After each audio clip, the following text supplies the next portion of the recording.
Welcome to Nerd Wars, and you guessed it, it's been a very, very bad year for DEI hires. Oh no! What happened? Turns out hiring people based on skin color was a bad idea. I also thought it was illegal. Weird. Wait, that's illegal. No, it isn't. I don't want it to be illegal. Therefore, it isn't. Tech giants, including Meta, Facebook, Google/DEI programs by up to 90%.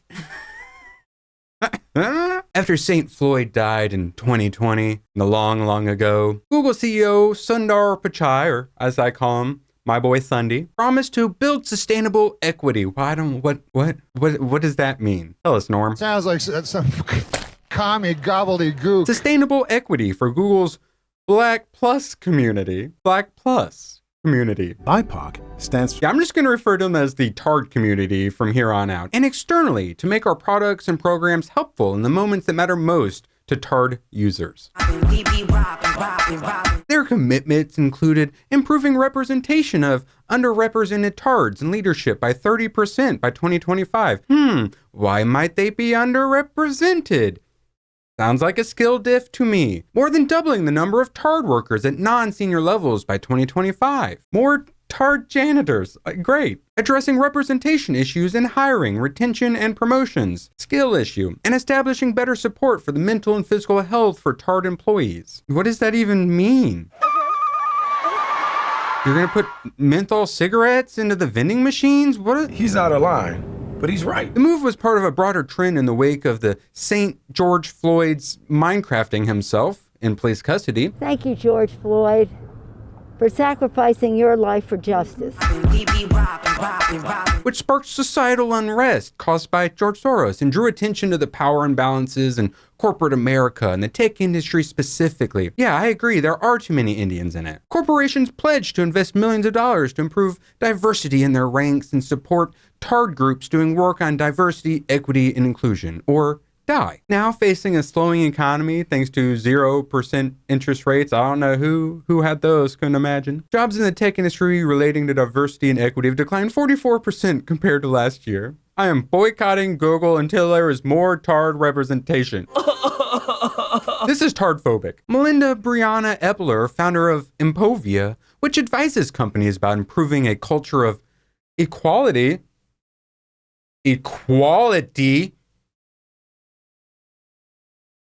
It's equity, you TARD-phobe. Said that DEI programs are often the first victim. Tell us why that might be, Rachel Zegler. It's Hollywood, baby. Whenever there is an economic downturn in tech, some of the first budgets that are cut are in DEI. I wonder why. Makes my eyes rain. But I don't think we've seen such stark contrast as this year, because all the free money ran out. And it's gone.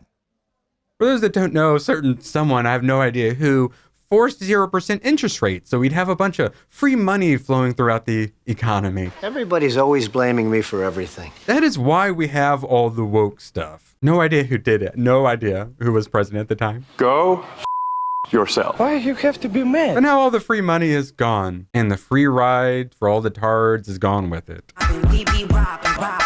Devika Bridgie, CEO of Bridgie the Gap Consulting, which helps tech companies with their DEI scheme, said, when St. Floyd began to become the topic of conversations because we absolutely forced it on everyone through government, media, and mega corporations, companies and executives doubled down on their commitments to TARDs.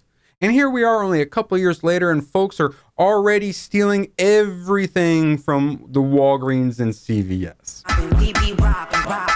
Wait, no, that's not what it said. And folks are looking for opportunities to cut those teams. The team that's only there to complain about microaggressions and have daily meetings to talk about nothing. For the first time ever. We must decolonize the break room. Bridgie said many of her clients have had their DEI budgets cut by 90% by the middle of this year.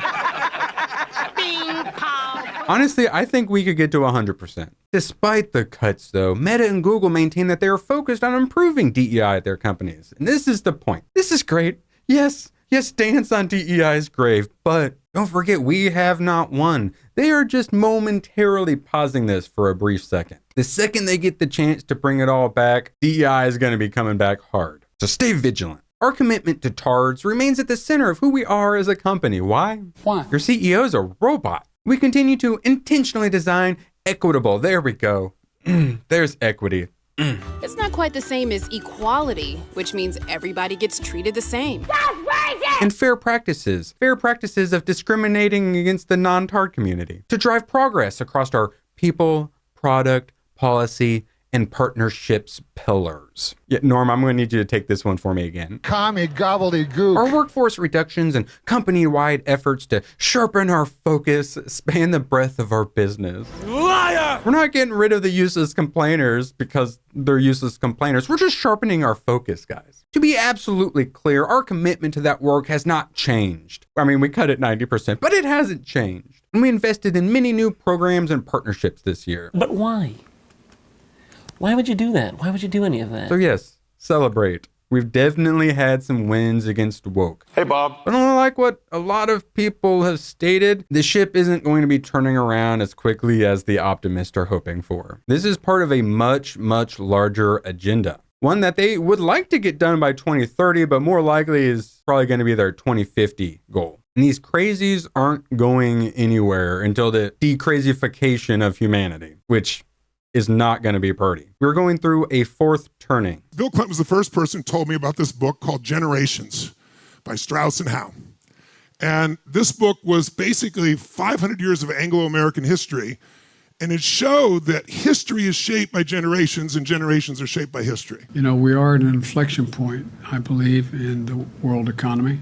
Not just the world economy, in the world. It occurs every 3 or 4 generations. Western civilization does a cycle: awakenings, collapses, crises, world wars, economic destruction. And then we hit rock bottom and we have nothing left to turn to but God. We get more spiritual. We come together as a community. We finally get that unity back. We grow. Things become good again. We have that awakening. Then things get too good. Our grandkids and great-grandkids don't remember what it was like when things were bad. And then the cycle goes downhill again. Well, we are going to be reaching rock bottom sometime here in the early 2030s. My argument is we're not getting rid of woke until around that time. And it's going to take some very, very destructive things to make that happen. We definitely have some sort of black swan event coming in 2024, but what's coming in the 2030 region, you're going to wish it was only a global lockdown. I'm sad now. It's fine. Hilarious that these people are getting fired. 90% cuts.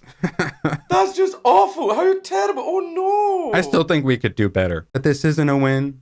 It's just a brief respite from all the crazy racist targets. Oh, I made myself sad. What do you think? Am I a black pillar? We already solved this? Are we all about to be annihilated in World War III next year? Tell me down below. Go yourself. And remember, friends, never let friends go full tard. Get access to exclusive videos and become a producer at my Subscribe Star. Links in the description.